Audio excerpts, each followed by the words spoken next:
கட்சி பொறுப்பை தான் திமுகவினர் வாரிசுகளுக்கு கொடுத்து வந்ததாகவும் தற்பொழுது விருதுகளையும் திமுகவின் வாரிசுகளுக்கு கொடுப்பதால் திமுக தொண்டர்கள் பாவம் என கோவையில் பாஜக மூத்த தலைவர் தமிழிசை சவுந்தரராஜன் விமர்சித்துள்ளார். கோவையில் பல்வேறு நிகழ்ச்சிகளில் கலந்து கொள்வதற்காக பாஜக மூத்த தலைவர் தமிழிசை சவுந்தரராஜன் விமானம் மூலம் கோவை வந்தடைந்தார்.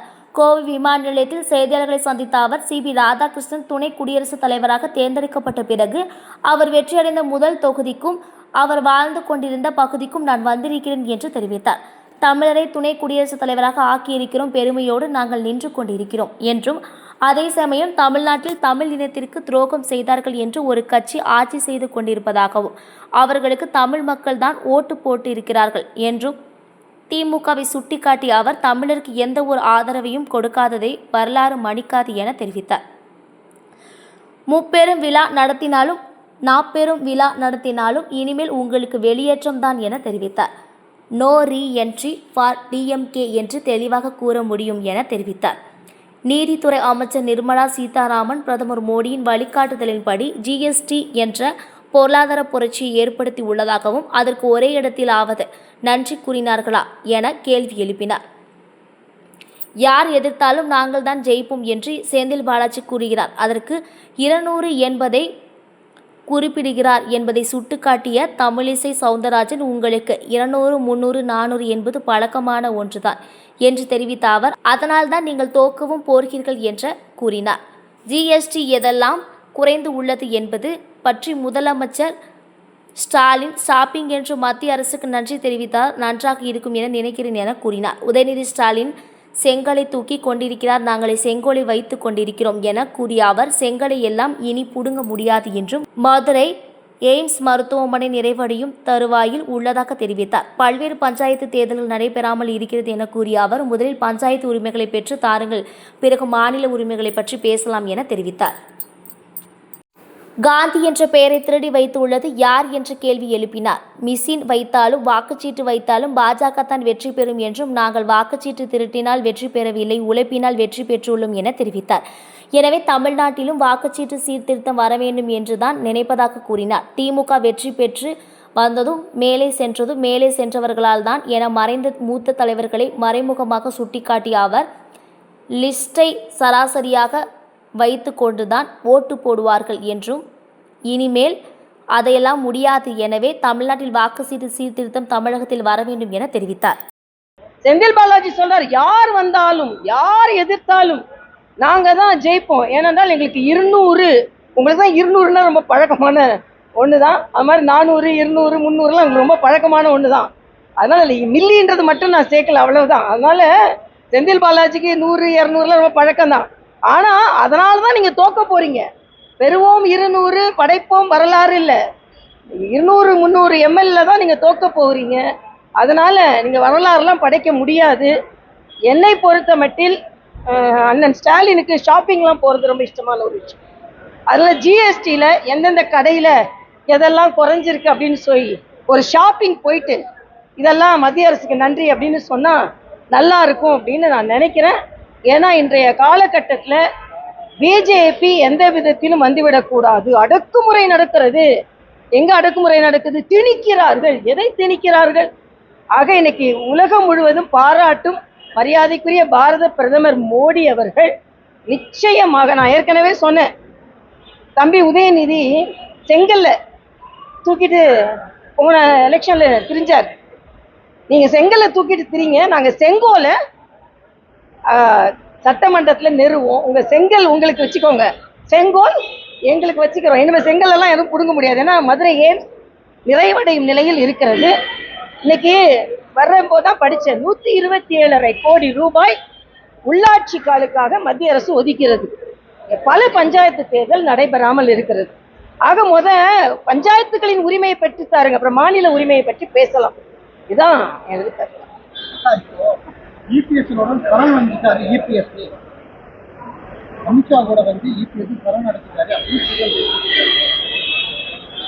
நான் என்ன கேட்கிறேன், காங்கிரஸ்ல இவர் சரணடைஞ்சிருக்காரா?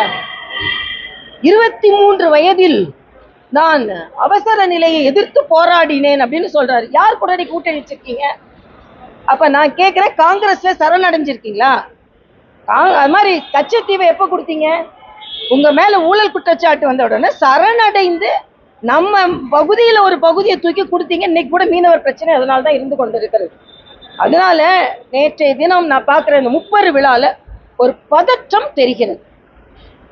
நான் இன்னொன்று கூட ஒரு தம்பி பையன்கிட்ட ஃப்ளைட்டில் வந்தார், அக்கா யார் எதிர்த்து வந்தாலும்னா சிஎம் 30 நிமிஷம் 35 நிமிஷம் பேசினாரு, எங்களை பற்றி ஏன் பேசலன்னு கேட்டார். நீ எந்த கட்சி தம்பின்னு. நான் தமிழக வெற்றி கழகம், எங்களை பற்றி ஒரு வார்த்தை கூட பேசலையே அப்படின்னாரு. நான் சொன்னேன், எங்களை பற்றி அதிகமாக பேசிட்டாருப்பா, அதனால உங்களை பற்றி பேசலையா இருக்கும்.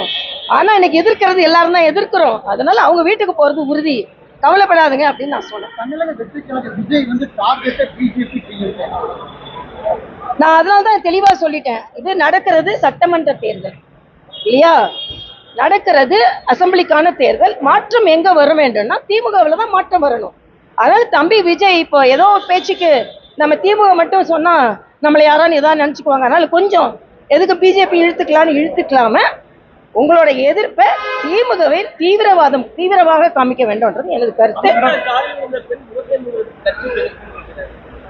அண்ணன் தெளிவா சொல்லிட்டாங்க, முகத்தை நான் தொடச்சிட்டு தான் வந்தேன் அப்படி. இப்ப கூட என் பேருக்குதுப்பா, ஒரு கர்ச்சீஃபை கொடுப்பாங்க இவங்க எங்க பொதுச் செயலாளர், தொடப்ப உடனே பத்திரிகையாளர் முன்னால் இருந்து முதுகத்தை மூடினார் தமிழிசைன்னு அங்க வெளியே வந்தாச்சு, பார்த்தாச்சுன்னு வந்தாச்சு, போட்டோ வந்தாச்சு. அதுக்கப்புறம் என்ன, இப்ப நான் நிஜமா ஒரு கர்ச்சீஃப் நான் துடைக்கணும்னு நினைச்சேன், ஐயோ கர்ச்சீஃபெல்லாம் கொடுத்துடாதுங்கப்பா, நான் தொடச்சேன்னு வச்சுக்கோங்க.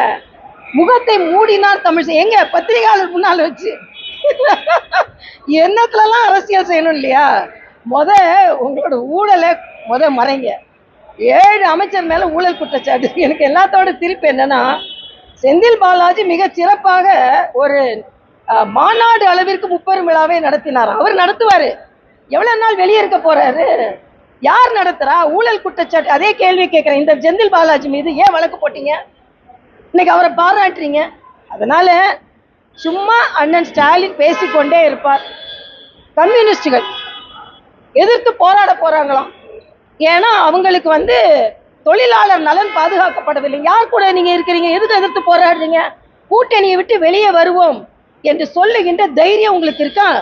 அதே மாதிரிதான் போக்குவரத்து தொழிலாளர்கள் 30 ஆண்டு காலமாக போராடி கொண்டிருக்கிறார்கள். நான் பெருமையா சொல்லுவேங்க, தெலுங்கானா ஆளுநராக இருக்கும்போது போக்குவரத்து தொழிலாளர்களை அரசு ஊழியர்களாக மாற்றுவதற்கு இந்த கையை வச்சு கையெழுத்து போட்டாங்க. உங்களால் அதை செய்ய முடியுமா? அதனால பாஜக எப்பொழுதுமே மக்களுக்கு நல்லது செய்து கொண்டிருக்கிறது. அதற்கு எங்களுக்கு ஒரு வாய்ப்பை மக்கள் தர வேண்டும்னு நாங்கள் 2026 பலமாகவே வைப்போம். அதனால தான் நேற்றுல இருந்து என்ட்ரி ஆக முடியாது நீங்க ரீஎன்ட்ரி ஆக முடியாதுன்றது தெளிவா சொல்றேன். அதான் பதற்றம். அதாவது சந்திக்காம இருந்தா கூட்டணி வராம இருந்துட்டா நல்லதுன்னு நினைச்சாங்க, கூட்டணி வந்துருச்சு. சந்திக்காம இருந்தா நல்லதுன்னு நினைச்சாங்க, சந்திச்சுட்டாங்க. பேசாம இருந்தா நல்லதுன்னாங்க, பேசிட்டாங்க. இப்ப என்ன பண்றது? ஆக அவர்களின் கூட்டணியில் அவர்களுக்கு நம்பிக்கை இல்லை. திமுகவிற்கு அவர்களின் கூட்டணியில் நம்பிக்கை இல்லை, எதிர்கூட்டணியின் பிரிவில் தான் அவர்களுக்கு நம்பிக்கை இருக்கிறது. அவங்க மேல நம்பிக்கை இல்லை. என்ன சொல்றாங்க? கவர்னர் தொடரட்டும், நாங்க ஜெயிச்சிருவோம். அண்ணாமலை இருக்கட்டும், நாங்க ஜெயிச்சிருவோம். எடப்பாடி அண்ணன் 100 வருஷத்துக்கு வாழட்டும், நாங்க ஜெயிச்சிருவோம். அப்ப நீங்க மத்தவங்களை வச்சுதான் நீங்க ஜெயிப்பீங்களா? நீங்க என்ன பண்ண போறீங்க? அதனால்தான் இப்ப என்ன அந்த பதற்றத்துல இருக்காங்க. இன்னும் முப்பெரு விழாவில் முழு பதற்றமும் அண்ணன் எடப்பாடி அவர்களும் அமித்ஷா அவர்களும் சந்தித்து விட்டார்களே அப்படின்ற பதற்றம் தான் முப்பெரு விழால. ஒண்ணு எதையாவது மக்கள் நலன் பேசினாங்களான்னு கேட்கிறேன். அதே நாள்ல மரியாதைக்குரிய பாரத பிரதமர் ஒரு கூட்டம் போட்டிருக்காரு. அதுல பெண்களின் உடல் நலத்தை நான் பேணுகிறேன், என்னோட தீவிரவாதிகள் யாரும் என் நாட்டை தகர்க்க முடியாது, எல்லாரும் நல்லா இருக்கணும், ஜிஎஸ்டினால எல்லாரும் பலனடைகிறீங்க, இப்படி பேசினார். ஆனா இவரு எங்களை யாரும் ஒண்ணும் செய்ய முடியாது, அடக்குமுறை திணிப்பார்கள். என்ன திணிக்கிறாங்க, என்ன அடக்குறாங்க? அதனால அண்ணன் ஸ்டாலின் நேற்று முழுசா அண்ணன் எடப்பாடி அவர்களும் அமித்ஷா அவர்களின் சந்திப்பின் பதற்றம் முப்பெரு விழாவில் வெளிப்பட்டது. இன்னொன்னு, கட்சி பொறுப்பு தான் வாரிசுகளுக்கு கொடுத்துட்டு இருந்தாங்க, அதுக்கப்புறம் அவங்களோட விருதுகளை வாரிசுகளுக்கு கொடுக்க ஆரம்பிச்சுட்டாங்க. பாவம் திராவிட முன்னேற்ற கழக தொண்டர்கள், கட்சி பொறுப்பும் கிடைக்காது, விருதும் கிடைக்காது, அதனால அவர்களுக்கு ஓட்டும் கிடைக்காது. ஒரு சில கட்சிகள் ரெண்டா போயிட்டு